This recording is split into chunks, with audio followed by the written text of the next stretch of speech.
అనవసరంగా ఇది రచ్చకెక్కుతుంది తనుజ అనే అమ్మాయి. యాక్చువల్గా ఈ జనరిక్ షాప్స్ అనేవి కానీ మహిళలకు అభివృద్ధి చెందాలి, మహిళా సాధికారత పెంచాలి, ప్రతి ఒక్కళ్ళు కూడా ఆర్థికంగా పైకి రావాలని ఆనాడు చంద్రబాబు నాయుడు గారు 2014లో ఇసుక ర్యాంపులు కానీ జనరిక్ షాప్స్ కానీ డ్వాక్రా గ్రూపులకు ఇవ్వడం జరిగింది.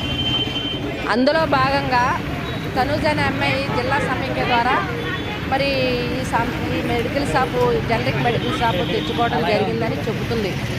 కానీ మహిళా సాధికారత అంటే 10 సంవత్సరాలు, 15 సంవత్సరాలు, 20 సంవత్సరాలు చేసుకోవడానికి అర్హత లేదు, ఏ జీవో కూడా లేదు.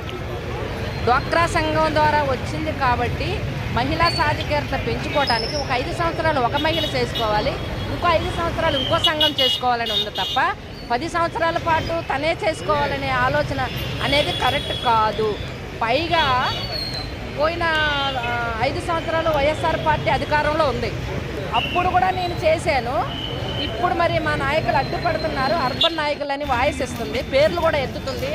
వాసు గారని, మా ఆదిరెడ్డి అప్పారావు గారు, మా అర్బన్ ఎమ్మెల్యే గారు కానీ మా ఆదిరెడ్డి అప్పారావు గారు అని అంటుంది.